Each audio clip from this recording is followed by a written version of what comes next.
morning. Good morning. Okay, we're going to have to do a little bit better than that on this Monday morning. Good morning. Good morning. Thank you all so much for being here, being willing to take time out of your Monday in order to have your voice heard and be a part of this process.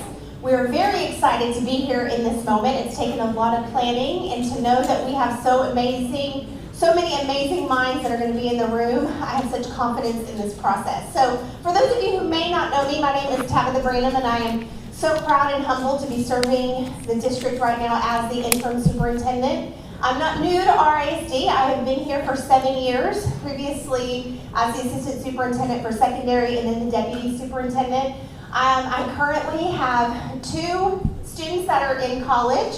One's about to graduate and become a special ed PE teacher. He's doing his student teaching right now. He was at Bowie and he's at RHS actually today. And then I have a graduate student at A&M who wants to be the next Ken Hutchinwriter. He's studying healthcare administration.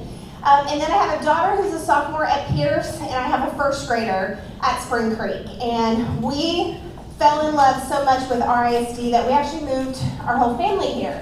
And not just my kids, but my mom and dad actually are moving, and my dad works at Greenwood Hills as a campus technology specialist as well. So this is our home. We love this district. There is not a decision that we make that we don't make through the lens of both as a parent and what does it mean and what do we want for our kids as parents, as well as what we know and what we believe and what we've been trained as educators. The graduate profile is something that I'm particularly passionate about because I think as a school system, we are asked to do a lot of things and be a lot of things to a lot of different people. But in the end, there are a couple of things that we should be held accountable for. One of them is ensuring at least a year's worth of growth. Every single student that walks in on the first day of school should be guaranteed, and you should be holding us accountable, that did they at least grow that year's worth. At the end of the year, and for some of our students, y'all, you know this, a year's worth of growth isn't enough. Some of our students may need 15 months or 18 months. And how are we going about doing that? And then the second is that you want to hold us accountable for ensuring when the student walks across the stage and they are handed that diploma, that they have the skill sets necessary in order to be career ready. And however they define career, whether it is going into a trade program, going directly into the workforce, going into a 2-year certification, going into a 4-year, going into the military, whatever that next step is, that our students have the skill sets and the confidence to know how to navigate that next journey. And in order for us to ensure that we are doing that, we need to get calibrated on what those skill sets are. Because I bet you if I was to ask individually every single one of you in here, what do you think a graduate needs to be able to know and do? We might, and we have 37,517 kids in our district, I would probably get at least 37,000 different answers of what that might look like. And so today is the first step in us calibrating and defining, here is what we believe our graduates should walk across the stage and be able to know and do. Let's get crystal clear with that. And then this fall, we will hand that graduate profile over to the strategic planning team, because it'll be time to launch a new strategic planning team, and their job will be determine what things do we need to do to align to that graduate profile. What are the supports? What does the curriculum, are there curriculum adjustments we need to make? Are there things that we need to sunset and stop doing because they don't align to that graduate profile? Are there things that we need to enrich and pour more resources in because they're a direct alignment to that graduate profile? So that is the work today. We could have easily sat in our offices. I have some pretty strong, passionate ideas about what a graduate profile. I met Mr. Lopez, who's serving as the interim at Aiken. He probably has some pretty strong ideas of what a graduate profile should look like. I bet Swanner back there is our executive director of advanced academics. She probably has some strong ideas. But ultimately, our schools are our community schools. And so we sit here today this afternoon from 11 to 1, and then again tonight 6 to 8 to get your input, to get your feedback.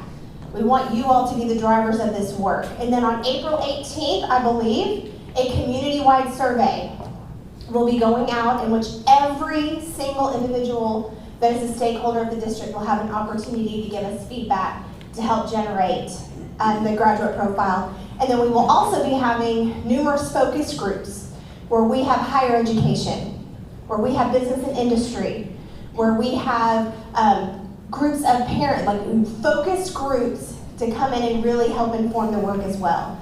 So I hope you can see that we have tried to make this as broad and invite as many people to the table. I want to thank Teresa Ordonez in the back, who is providing translation services. We also will be recording the meeting today, and we will be posting it on YouTube after the meeting. So if anyone was not able to be here, we are capturing this so anyone can watch it after as well. With one last thing, and then I'll turn it back over to our amazing team. I want to thank Dr. Heller and our strategy and engagement team. Please help me celebrate them.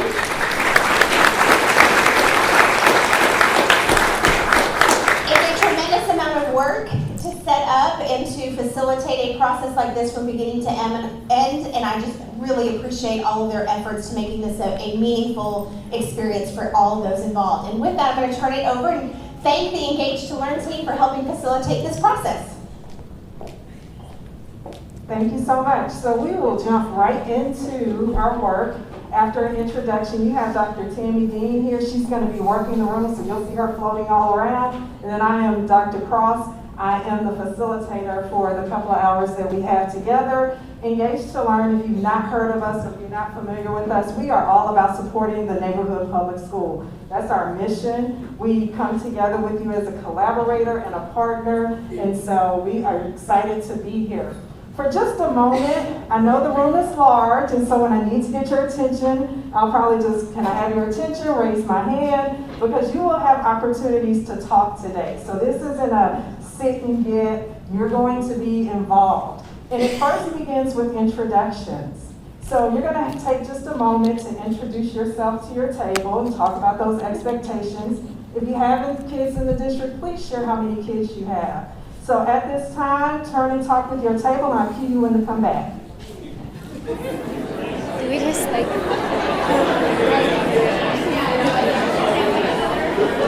Do you guys have any siblings? I have two. Are they in RIC? Yeah. I have one too.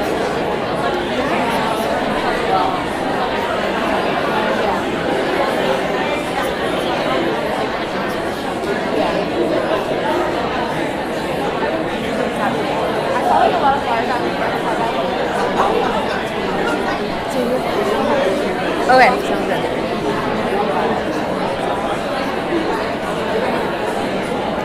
What did she say?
for those of you that raised your hands and helped the presenter out. We appreciate that. So hopefully you had a chance to talk to your table. You'll have plenty of opportunity to continue to talk with your table for a moment. These are our norms for today. And so we're going to have protocols that we're going to be following. One of being, when I say, can I have your attention and raise your hand, you bring that back in so that we can get through all of the items planned. We also want to focus on our learners, and we'll begin that with the student panel that's coming up in just a moment. And so there's a list of just things there to keep in mind. Raise your hand if you're on Twitter. Real high, okay. Now, keep your hand up if you actually tweet. Okay, there's a difference, okay? Hands down. If you are on Twitter and you actually tweet, we do have the Twitter handles and then our hashtag. And so we want to make sure as you're talking to each other, not only do you capture those great moments if you feel the opportunity to tweet, but also we're going to be capturing the information, what you're thinking, what you've talked about, and I'll talk to you about that in just a moment. So this process is all about beginning with the end in mind. And so we want to, again, stay student focused, begin with the students, and then from getting their input, from giving the community time to talk and get some input, that's how we begin to link all of the pieces together. So it's just so important, as Stevie Covey has said, to begin with a clear understanding of your destination. We have to know where we're going. So this is kind of the big picture.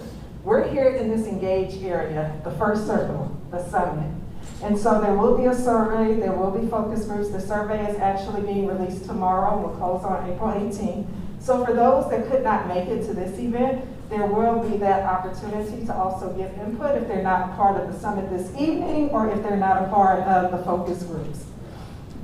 Now, let's think about the future, not the present. There are two quotes up there. I'm going to give you just a moment to read it before I chime in.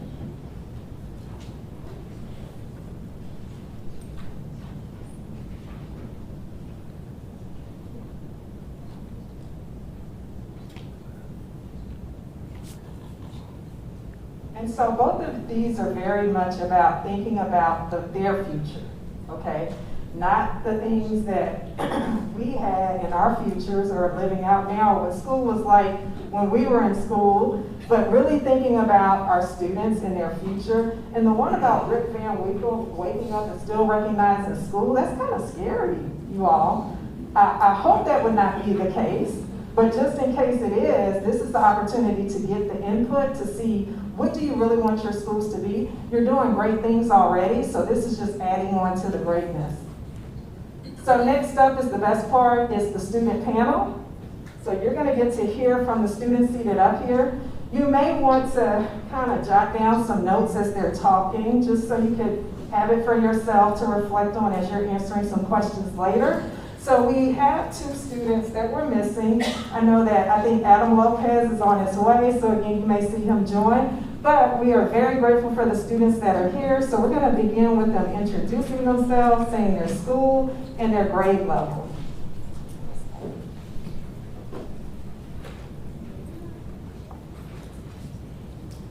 Hello, my name is Foster Timms, and I'm from Apollo Junior High. Hello, my name is Quincy Cole, and I'm in 8th grade. I'm from Forest Meadow.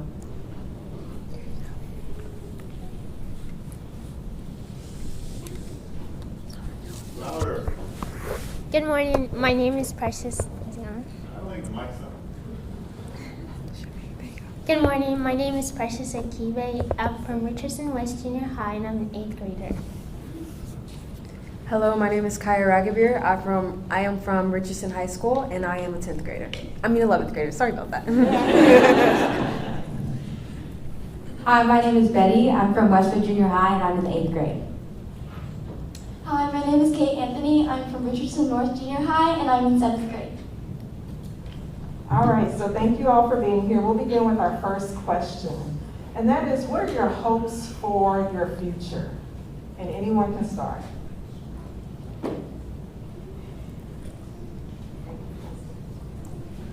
I think maybe like a better environment for our communities in case like we make our own decisions in life and we make stories and stuff.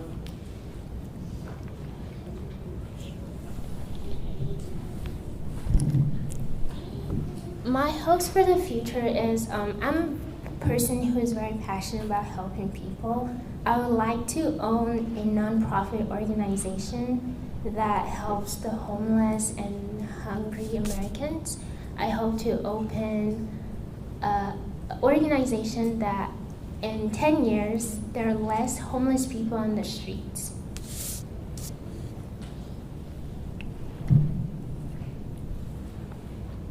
Anyone else?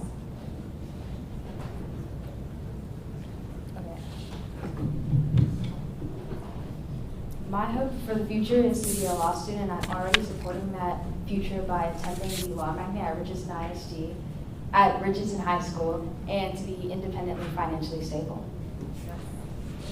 Heard a yes up here. All right. Thank you for those of you that shared, making sure there are many more. Here's the next one. What do you want to be able to do 10 years from now?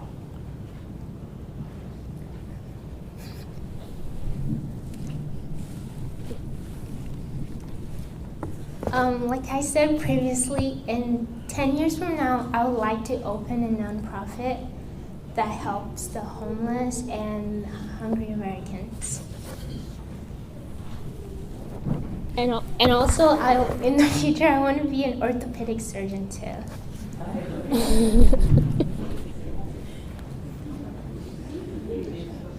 10 years from now, personally, I want to go to the NBA. So 10 years from now, I see myself graduated from high school and from college, and being kind of at the start of my NBA career.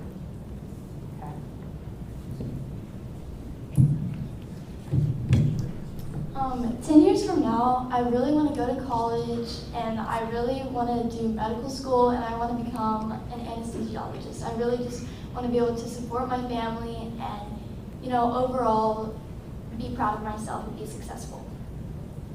Okay, one more.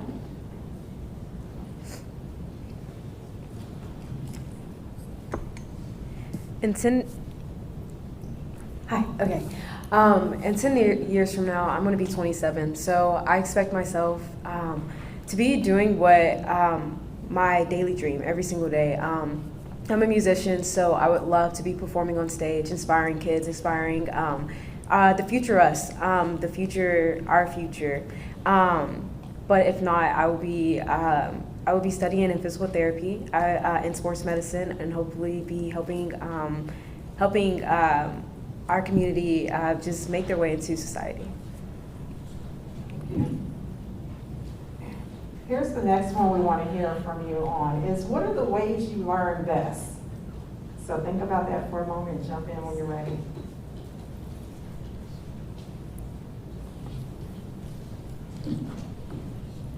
I think the best way that I learn is taking notes and revising over my notes, and I also learn really well when collaborating with others and like hearing their perspectives.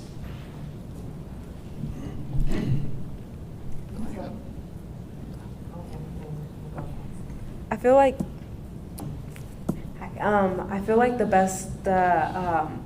best way is collaborative work, like Betty said, and also having the person teaching me engage with me, as in you're coming to me asking me questions, we ask questions together, and then we discuss it together. But also having the ability to branch out my mind, be creative, and also have the ability to discuss with my partners and discuss with the whole entire class.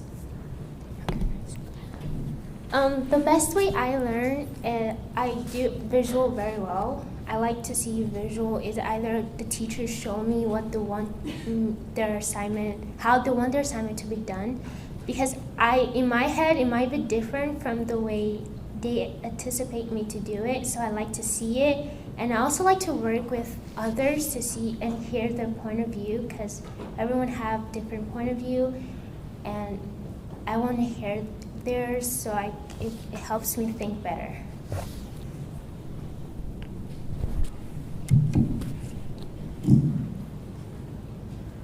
What Betty said, I like to be more so we all can people. Oh my gosh, more collaborative.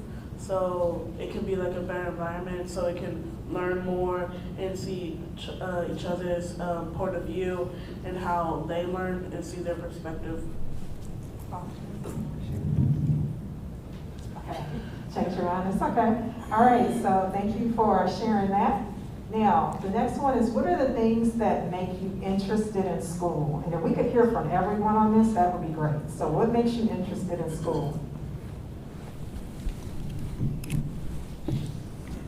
I think the thing that makes me most interested in school is my unquenchable thirst for knowledge. Although I want to be an orthopedic surgeon, I like to explore different things and careers because I just don't want to focus on that.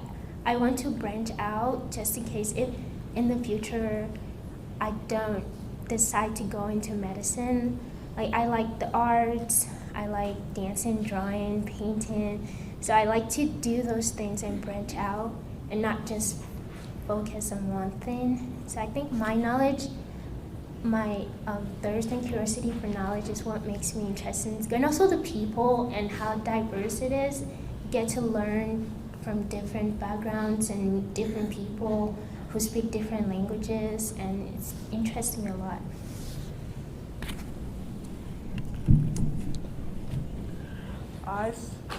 I'll say my friends, teachers in my school, because there's many varieties of different classes that you can choose from, and it can give you an opportunity for a job or what you want to do in the future life. I'm really athletic, so sports has always been a big part of my life. And so when I got to junior high, volleyball is something I really wanted to do. So athletics and the athletic program has been something that has really made me like school, and just being able to bond with my friends in volleyball, because I got to meet a lot of new people through that. And just track was really fun, and just everything about athletics and my learning and my friends make school really interesting.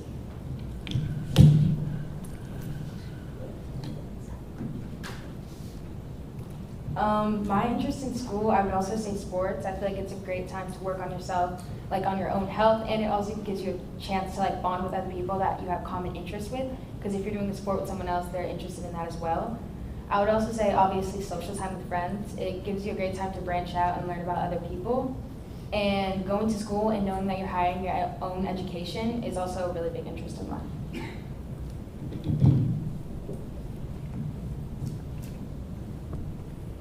One thing that makes me interested in school is our magnet, the magnet schools and what they have to offer. I'm in the art magnet, so every single day I look forward into going into the class and learning about art and being able to use my creative mindset and also branch off of what my other students and fellow peers have to bring to the class. But also athletics, I'm an eaglet also, and it gives me the ability to wake up and it helps me with time management, but it also gives me an outlet in school if I need other friends to talk to, or if I need to talk to my coach and have the ability to talk to them.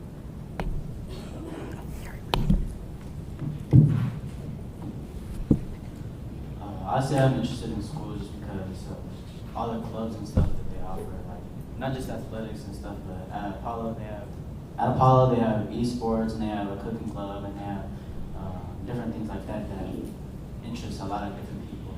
Even if you're not a very math and science type of person, there's other things that you can do to be creative. All right, and thank you. Everyone took care of that on their own with sharing. I appreciate that one. So describe what will be happening in the classroom in your ideal school. So not everyone has to answer this one, but we would love to hear from a few of you all on this one. Describe what would be happening in the classroom in your ideal school.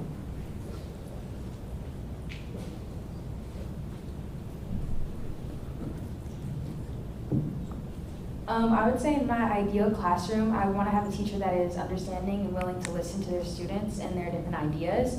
And I would also like to have a classroom with students that like to collaborate with other students, so you're able to listen to your other students' perspectives and have an open mind on anything that you're learning.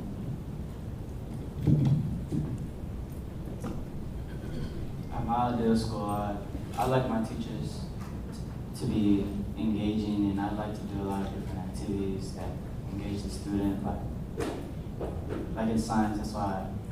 That's one of my favorite subjects because we get to do labs and different things like that. And math, we did a project with Autobots where we used them and used the math formulas for that. So different things like that just makes school, I think, more enjoyable for the students. I think the ideal setup for a school environment would be kind of a discussion class where we all sit together and discuss how we feel about the certain topic, like if we are in English or if we're in history, how do we feel and how we all express ourselves to get to understand and see other people's mindsets on the topic and the situation. In my ideal school, I like to do what we did back in elementary when we had like those tiny groups and everyone like we get to discuss and then we move to different stations. Those were really fun, and I also like a teacher that is understanding, fair, and treats everyone equally, and understands that sometimes some people are going through other certain situations and not, I guess, get mad if work are not turned. And I also understand some students are not very cooperative, but a teacher who is understanding would be nice. All right, is there anyone else that wants to share? Adam, welcome. Anyone else want to share on this one? You're amongst friends. Y'all don't have to be nervous. Just share. They're here to hear you, and they're going to be using what you're saying. So thank you for providing so much information to us. If you could decide what to do every day in school to prepare for the future you want, what would you be doing?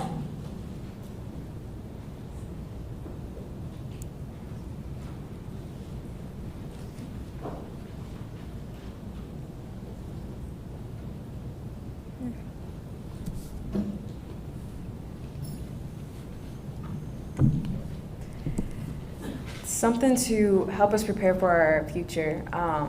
I feel like more of a discussion about how y'all live y'all's daily life as an adult, as older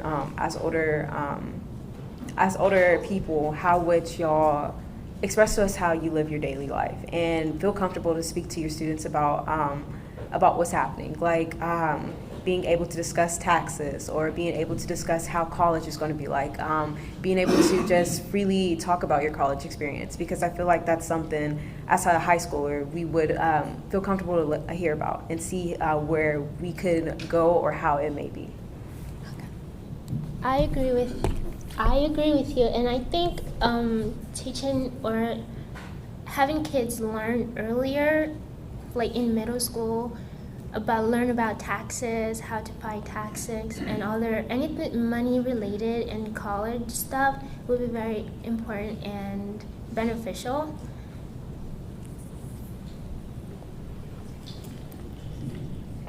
I 100% agree with what you're saying, and I would also like to add that us as students, we aren't really taught at home about the simple things that we can do, like how to get a credit card, how to get a debit card. I think those are really useful things that we can learn in school, and those are things that can really help us in our future to stay successful and help us manage our money and help us stay safe. I say probably to learn in high school so you can be ready for your future, and probably like take a class like for what you want to do and for your future life as an adult, or like look at online jobs to see like an opportunity for you to get a job. Can I say one more thing? Hi, but to add on to what I was saying, also discuss like things that is happening in life, like politics or just like protest or things that are valuable for us to know, because true statement I've heard, like you will never, if you don't know your past, you'll never know your future. And discussing it and speaking about it and seeing different point of views, I think it's a good way to help students express themselves, but also express any feelings that they feel about the topic. All right, thank you. For the student just came in, I'm not putting you on the spot, so you don't have to answer this question, but will you introduce yourself and say your campus you attend and also your grade level? Hello, my name is Adam Lopez, and I'm a senior at Lake Highlands High School. And I apologize to everybody for being late. I was taking a test. But as far as this question, I think the biggest thing for me would be a class that juniors, like incoming juniors, can sign up for college searches would be really useful. Because as far as me, my mom, I was really looking at my mom, who knew a lot about the college search and what it was like, right? What kind of essays, stuff, how to make a resume for stuff like that. I think that would be really beneficial for like juniors who are starting their college search. Because as far as I go, I didn't have a whole lot of help with that from school. I had a lot of help from my mom and my dad. So I think just a class teaching you how to write a resume, how to write what kind of essay they want in college, things like that would really help people who are just starting their college search. All right, Adam, thank you. And no worries, the test is important, so we appreciate you being here and acknowledging what you were doing. Thank you to all of those that answered that question. Without saying any names, describe the ideal teacher.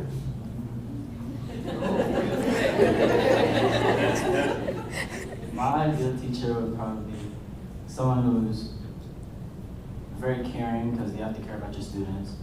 Someone who's passionate because to be a good teacher, you really have to want to do what you know. And then a teacher that's approachable, like if you're having trouble with an assignment, they don't get mad at you about you not knowing anything, or they don't get upset like if you had something important going on that you couldn't get an assignment done. Just being understanding and being approachable is just, I think it's important for a good teacher.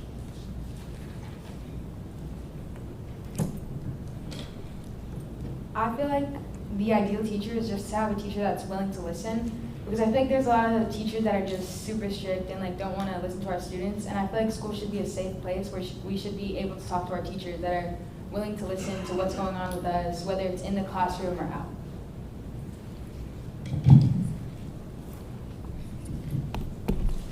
I feel like an ideal teacher is a teacher who's stern, but also makes herself welcome to their students. Like stern in a passionate way. Like you can, your student can get through something, so you're gonna push them to their best limit. I also feel like a ideal teacher is open-minded, as in willing to understand that like, hey, things are happening outside of school. Some students have jobs that they have to go to right after school, help with anything that's going around in the house. Because I know, like, as a junior, like, I'm constantly working. I have extracurricular, and sometimes it's hard to get to certain work, especially AP work. So just having like an understanding and open-minded teacher, knowing that, hey, things are going to happen in life. If we are going to continue this, let's discuss how we can get through this. All right, let's hear from some more on this. Your ideal teacher. My ideal teacher is someone who's caring but engaging, but also someone who I can lean on. Like, both my parents are teachers and they're very hardworking, and for me, like, I see them come home after a day and they're like really stressed out. So it's also part of the kids. Like, we also have to be respectful and have to know our limits too. But so do teachers. So.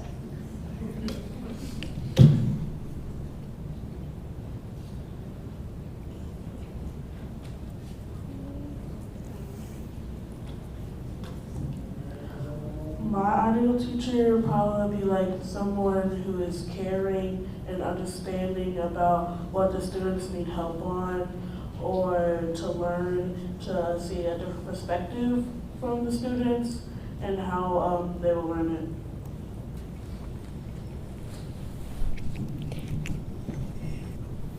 it. My ideal teacher would be a teacher who is very passionate about their job and caring, understanding as well, because I believe it takes a special person to become a teacher and deal with multiple people with different,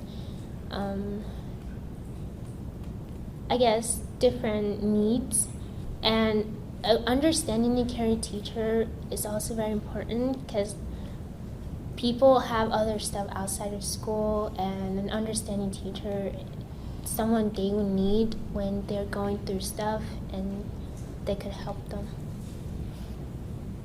Okay, anyone else before we move on? What do teachers need to be doing to help you prepare for the future you want? You mean like personally for like us? You mean like us? Oh, either or. All right, consider it.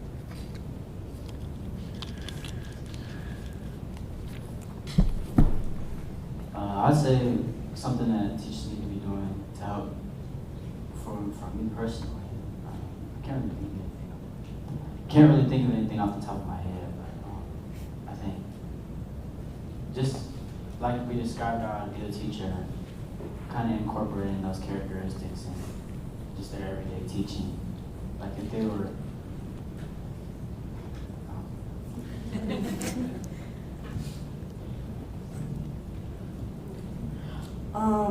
For me, I think they can like tell us or give us an example of what they do in their daily life for them to help us.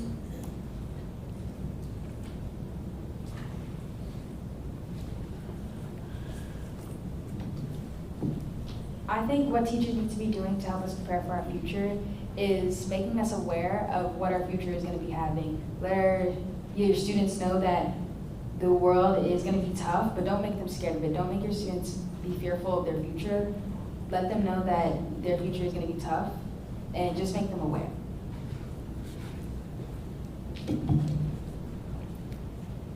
Adam, I see you again. I think a good thing teachers can do is have a balance of schoolwork that the teacher leads and then a healthy balance of self-paced work in classrooms as well.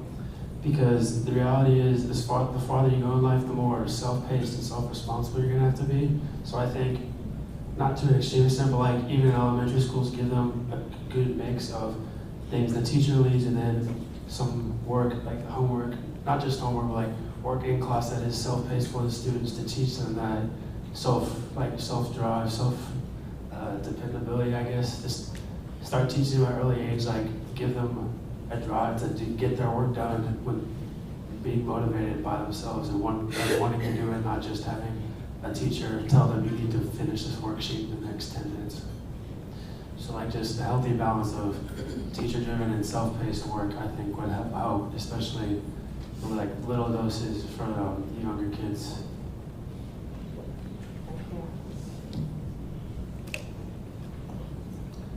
I think teachers really, they just need to keep doing what they're doing, like just keep teaching. Because if we get a little bit of every subject for the next 4 years, and they're like really teaching hard, and you really get it, you really understand, then you'll be a very well-rounded person when you go into either college or go into your career or wherever you're going after high school.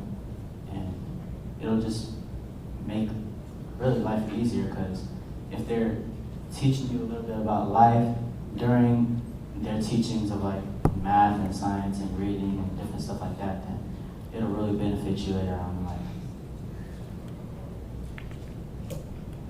Any others before our next question? Okay, are there any things about the education system that you would change if you were the superintendent?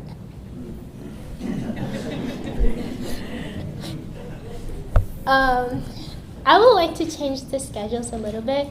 So I'm someone, it takes me a bit of a moment to fully awake, and I come to school like early as a 7:45 because I have athletic stuff and track when track season was in. So I was like a little like dazed, like I'm in the track and I'm still half asleep, and so I think a little time, like scheduling time for students to fully awake, like maybe like a recreation activities, like maybe exercising or doing some stuff to jog your brain a little to make you more awake will really benefit us and also make us better engaged in class.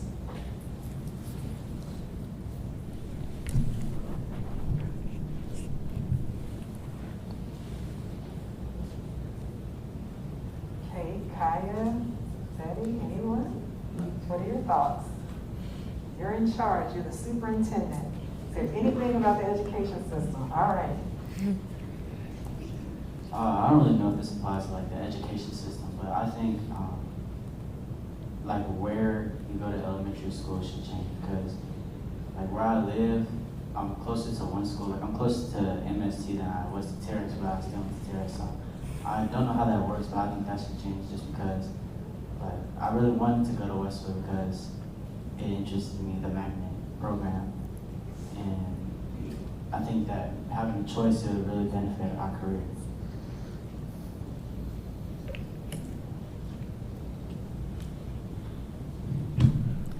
Personally, I think that school should start a little bit later, like like 8:30, 8:45. And just because like I have athletics in the morning and like my whole day just feels really long because of it. But yeah, so I think a little bit of like a later start and maybe like a little bit of a later finish.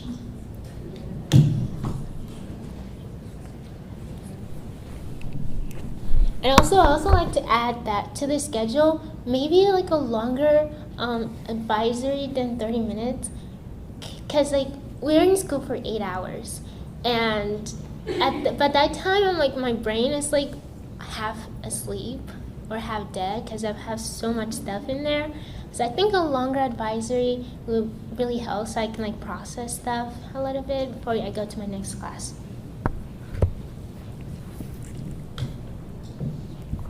I probably want to change double block ELA because I feel like Wait until high school.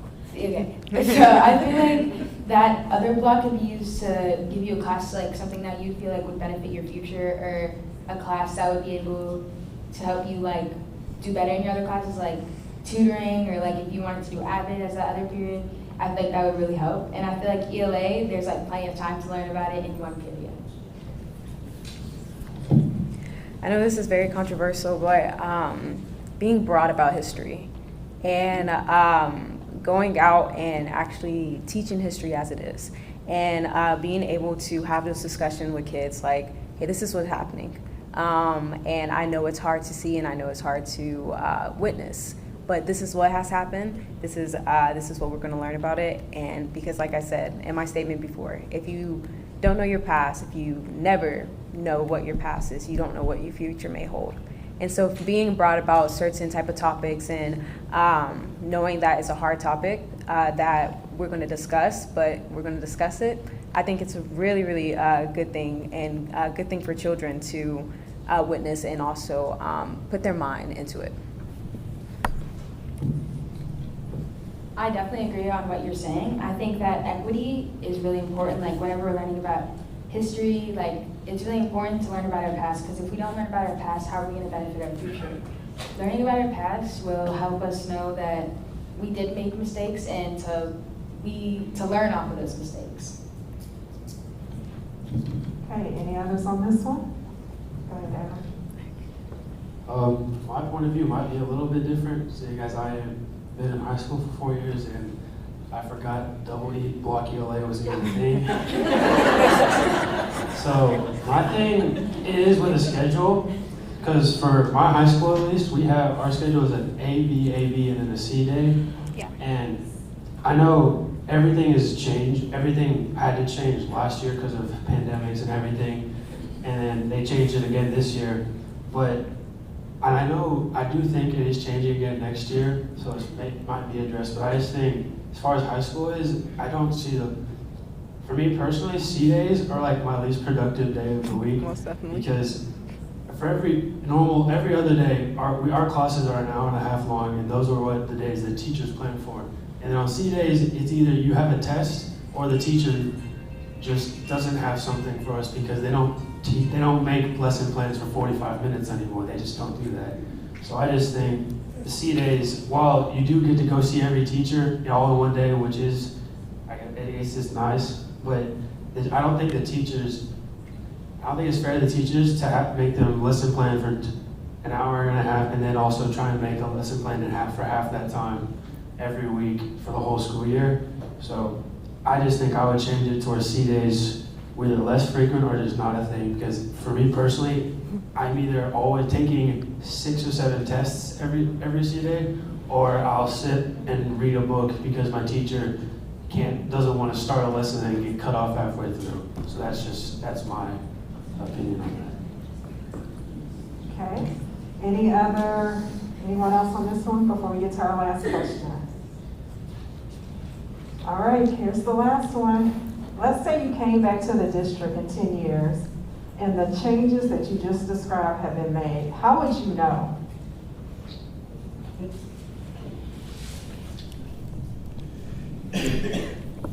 I would know that the changes have been made because just the way the students are, their attitude, they're more enthusiastic and less tired and more engaged in learning. And also, of course, numbers don't lie. You look at the numbers and you see they're doing way better. Well, I don't know what the numbers actually look like currently, but hopefully it gets better.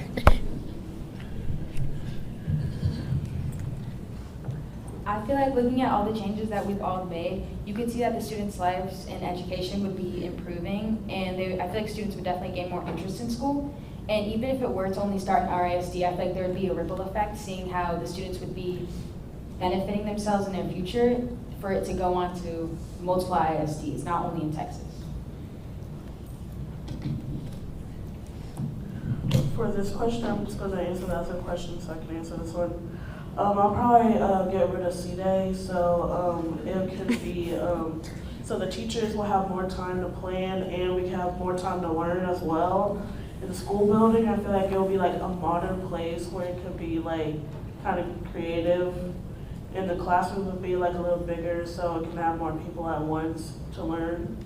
The grading, I feel like we should give a little bit more grace and give us like a little more time for us to do our work.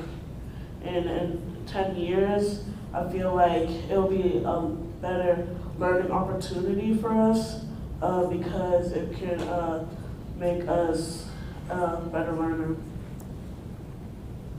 I think that if like most of these changes are made, then like students will be more prepared for the future and for real life and for more like on the spot situations, like being able to manage your money financially and being able to start a family and being able to see your growth. Okay, this is the last question. Anyone else?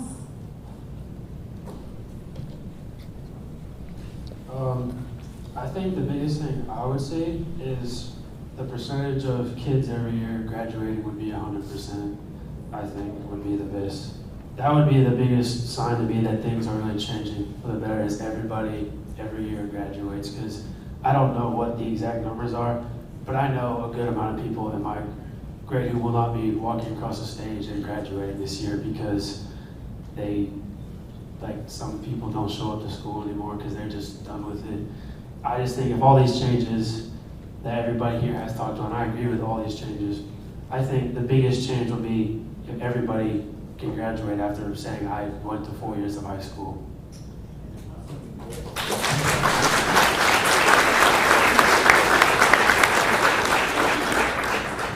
All right, thank you, Adam. Is there anyone else that wants to close us out? Adding on to what I said, I want the teachers to be like pushing us forward, leading us to success in our life, and to give us opportunities.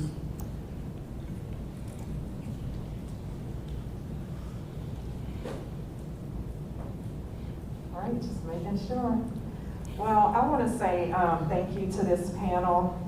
You know that they say that public speaking is one of the biggest fears ever. Even some adults have a fear of public speaking. So for you all to get up here and share your voice with this room, we needed to hear everything that you said. We appreciate your courage. We appreciate everything that you were willing to say out loud, and even maybe some good thoughts that you're thinking about later. We just appreciate you for being here. So let's give them a round of applause.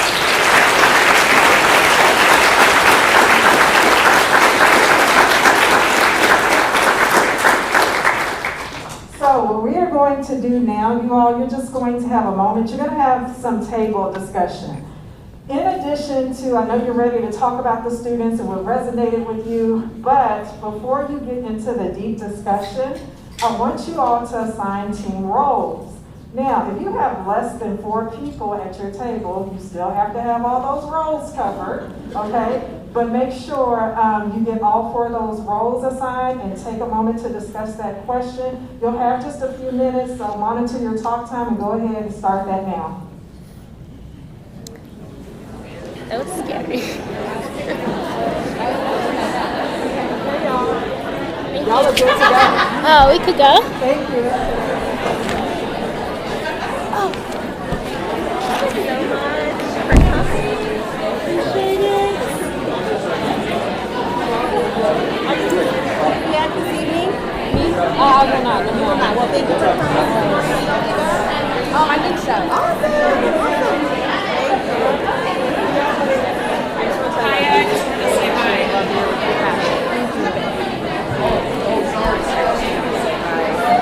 It's so good. Yeah, I sent you an email. When I was listening, I was like, oh my gosh, I have to email her right now. So you have a Gmail waiting on you from me. Yeah. Oh my gosh. Tell everybody hi. Yeah. Thank you so much. Thank you so much. You did great.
If you could get ready to wrap up.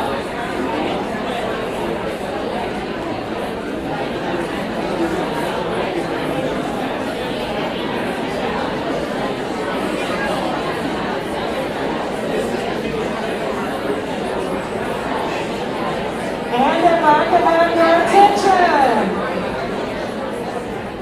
If I could have your attention. Now, hopefully by now you have those roles picked. If you don't, just make eye contact with somebody and point to them. Make sure you definitely have all 4, but especially your team leader and your time manager. I selected 2 tables to share. You know, sometimes the people in the back sit towards the back because they think we aren't coming back there, or, you know, it's safer in the back. But I have 2 tables that we're having great discussions, and so we're going to hear from this table first on what resonated with them.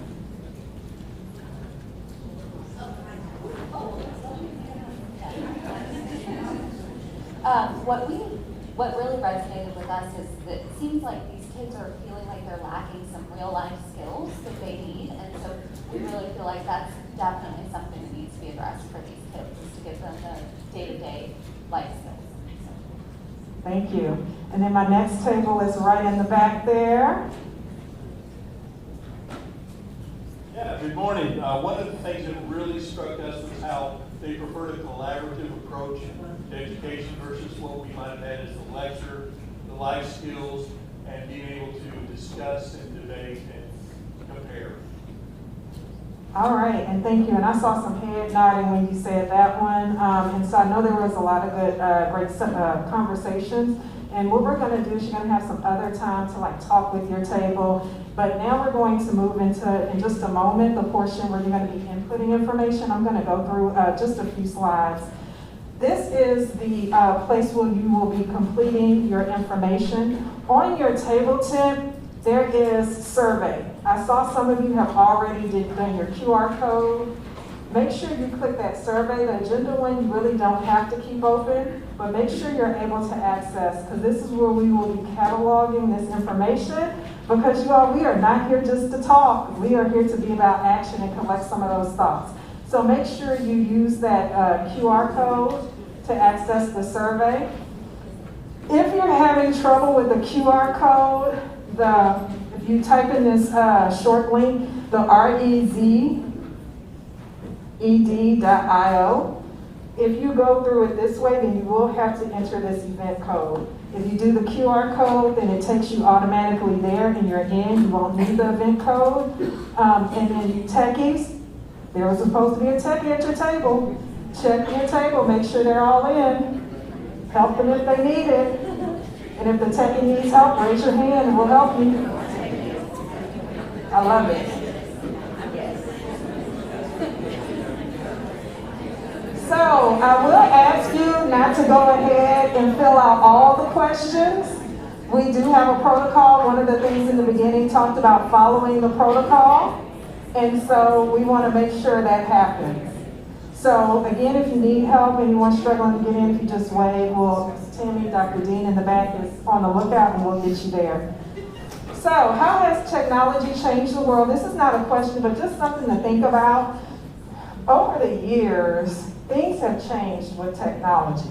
You all have been witness to that with some of the devices you're holding, or just different things that have emerged in various fields. You have cars being made, you have drone deliveries, and just think about some of the different ways. 3D printing, there's so many ways.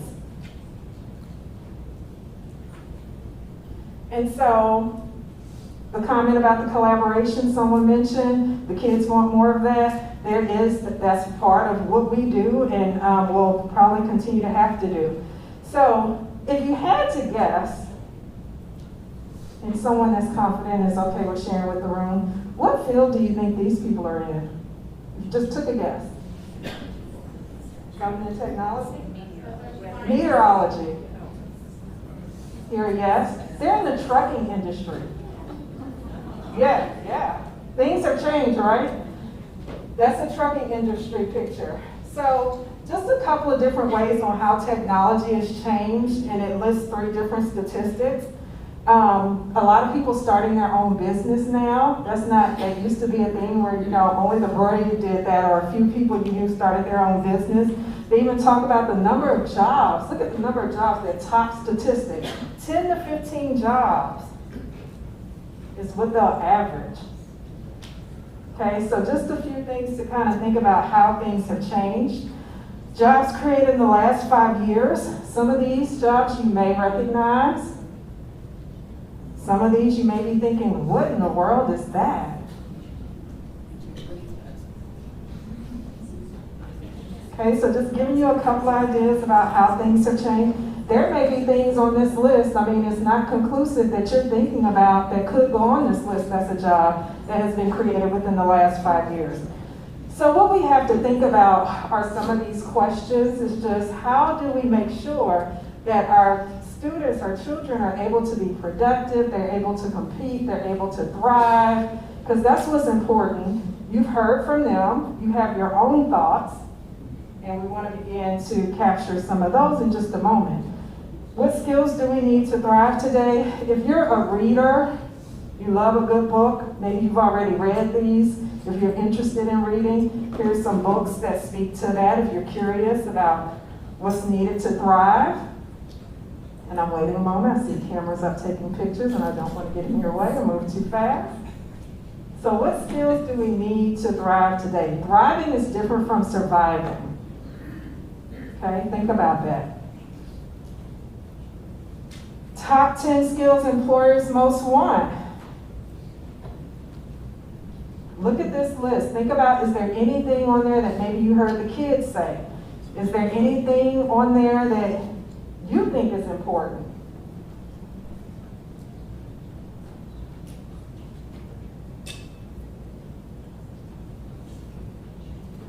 That collaboration piece, number one, ability to work in a team structure. Again, really nothing on this list. I think that a person will argue and say, oh, that's not important. The question is, are we making sure that our students have these skills? And again, attributes employers seek on a candidate's resume. Look at those percentages and what they line up with.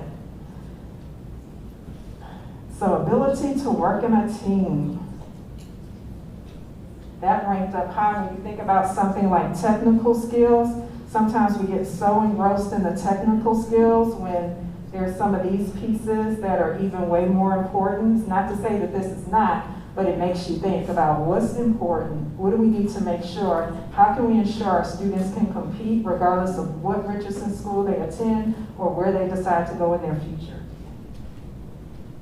So there's not one specific thing or skill people have to work for us, but I can tell you why we fire people. Soft skills. The ability to interact and communicate with others or behave ethically and take responsibility for things tends to be where people break down. And that's from the then Senior Vice President of Boeing. Saw some people laugh, saw some people head nodding. We don't want the lesson to be when they get fired, you all. It can't be that. That's our hope. So again, kind of think about what do we have to do to ensure this. So we're getting ready to capture some of your responses. You'll always see the question here first to give you a moment to think about it, but what will shape the future of education in the next 20 years? We want you to think about it because you have to plan. You're planning for certain things that are now and later, but we don't want to forget about the future. So in the next 20 years, think about what will impact. For this first one, you're going to have just like 60 seconds to talk at your table before you enter it in. So 60 seconds, talk at your table, and then you'll see it as question number 2. Question number 1 asks you about your role once you were in that survey. So after you talk, time managers, raise your hand. Let me see where you are. If you don't have a time manager, point at somebody at your table. 60 seconds on the clock to talk, and then get your answer in.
Time to enter your responses. Get your response in.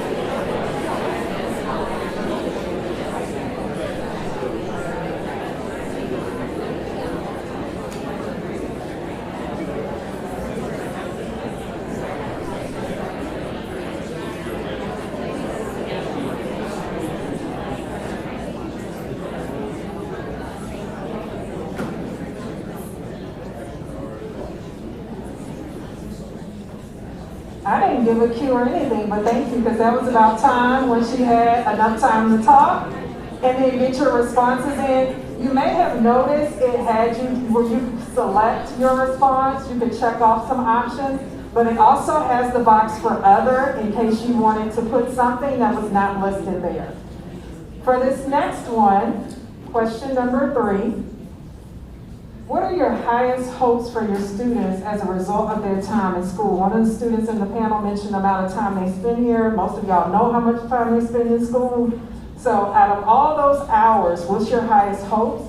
For this one, we're gonna have you to be quiet for first and put your answer in, kind of think about it, type your answer in or select your options. And then you'll have the opportunity to discuss it at your table after everyone has had a chance to think about it and input some information.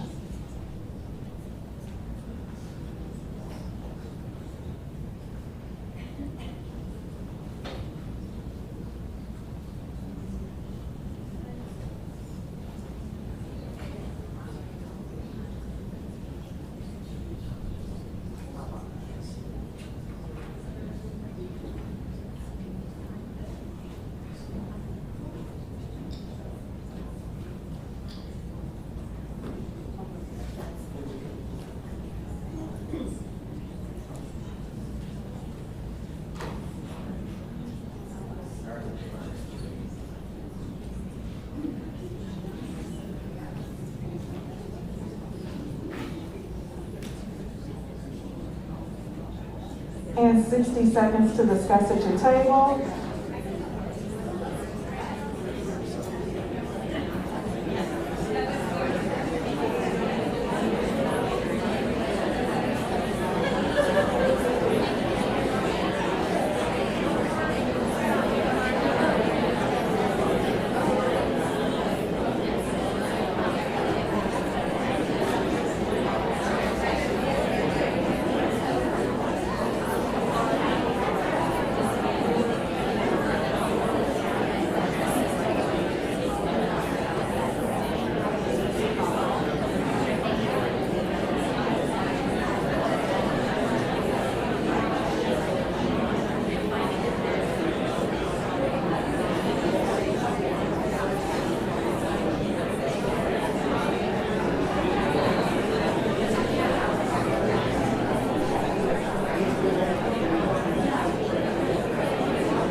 Okay, you can close out your sentence.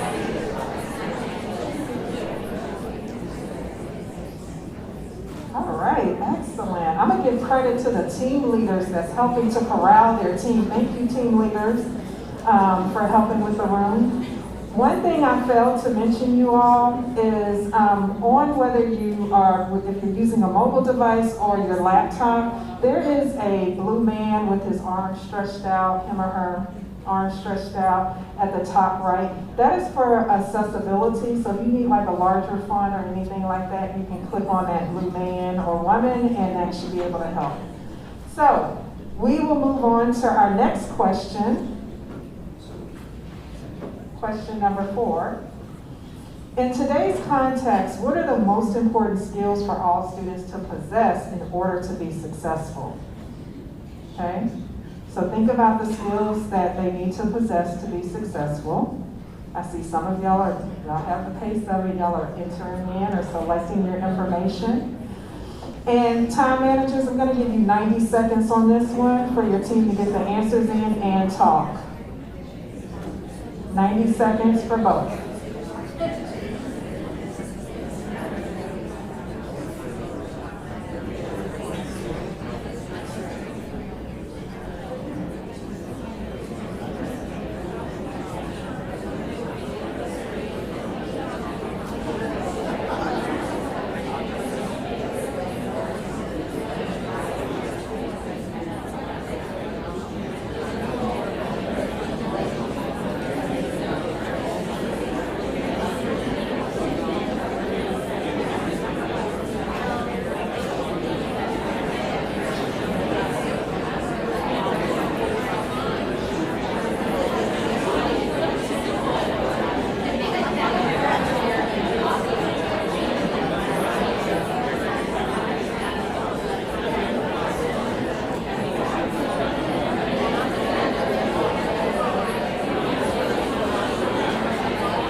All right.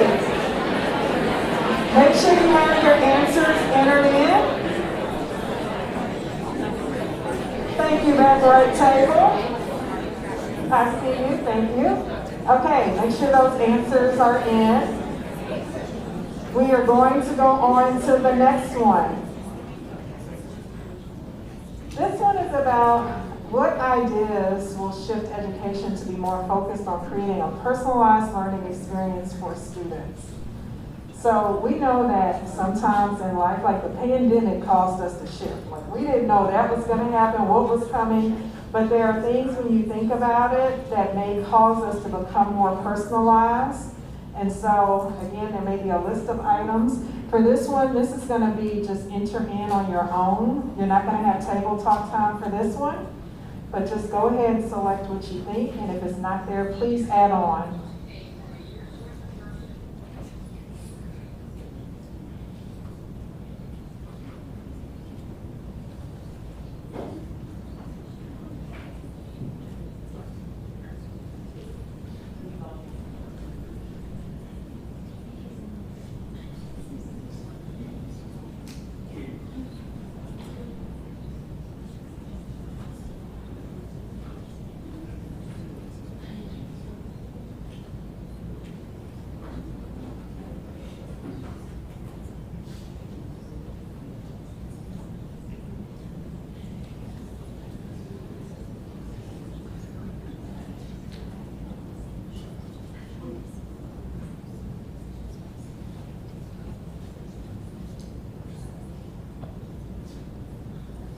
So again, what ideas will shift education to be more focused on creating a personalized learning experience for students?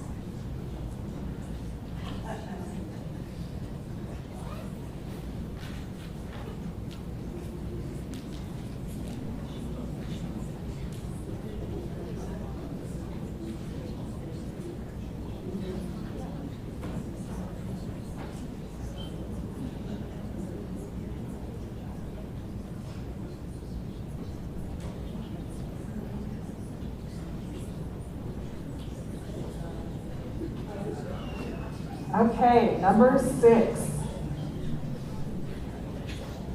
What are the skills teachers need to prepare learners for their future? Again, the panel shared a little bit. You have your own thoughts. For this one, time managers, let's do 90 seconds to discuss at the table and then about 30 seconds to put your answers in. So go ahead and talk about this one as a table and then get your answers in.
close this conversation out.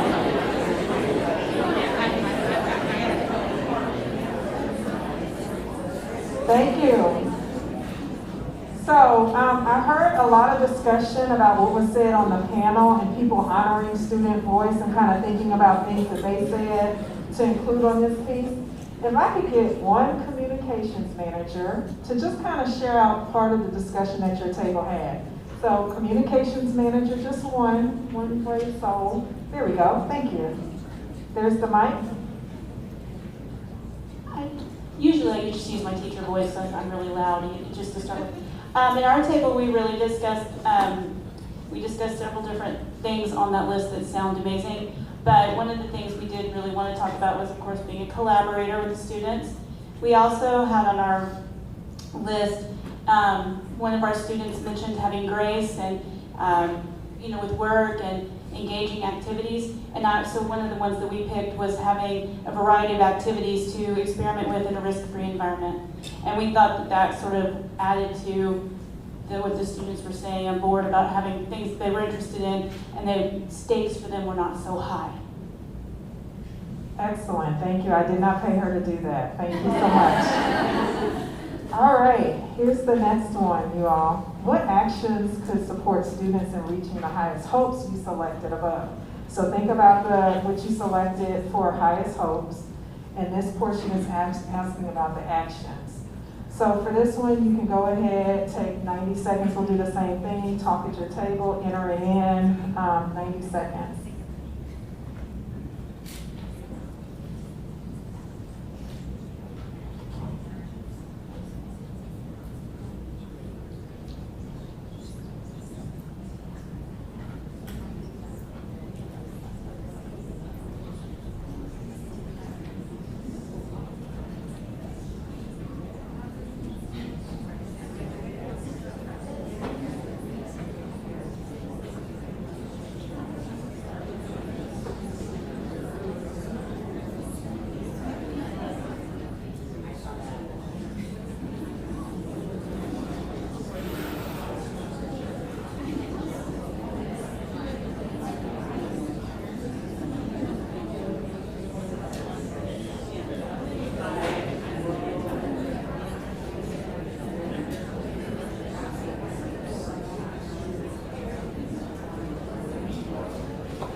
Make sure you have your information entered in. And get ready to close out your conversation.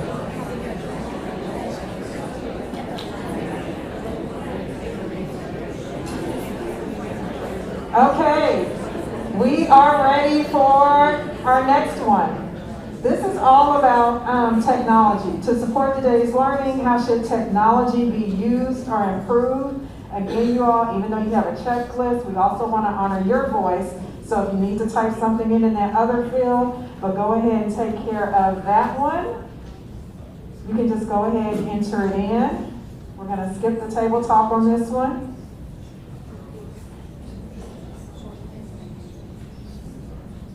Get that one entered in.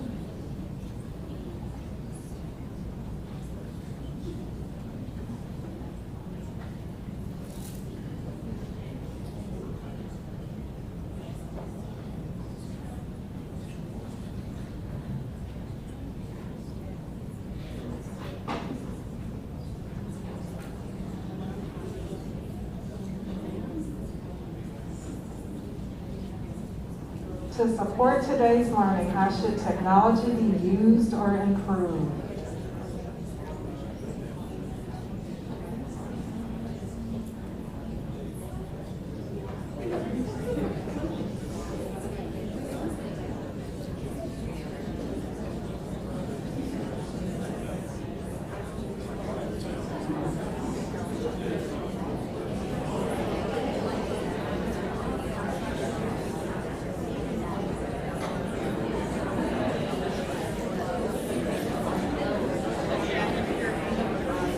All right, I think most of you have gotten the air in because y'all have started to table talk, and y'all just really love each other and you have to table talk. One of the two. Oh, and I have one team that says they're trying to convince each other of the right answer. So that's the beauty. We value your voice. Get it in there if you feel passionately about it. Let's look at number 9. For number 9, you all, I'm going to give you some time to talk as a table about this. How might we measure school effectiveness beyond standardized testing? We know we have standardized testing. That probably will never go away, right? But what are some other ways? 2 minutes, time managers, please set your clocks for 2 minutes for a discussion, and then you'll have about 30 seconds to get your answer in. Time managers.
Okay, let's get your responses in, make sure they're in. And you all, this next one, number 10, this is the last question. How can businesses and community organizations work in concert with the district to better prepare learners for their future? Okay, so this is about that community business input.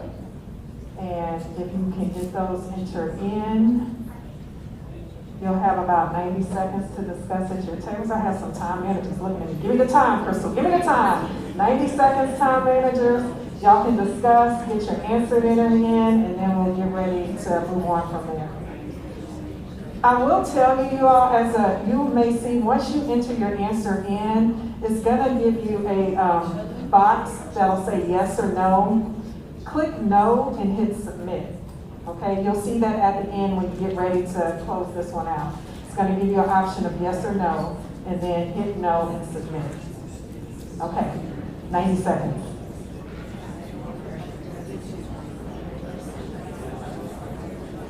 And actually, once you hit no, it will submit it for you, so you'll be good to go. Hit no when you're done. But don't leave.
All right, make sure you have your answers in.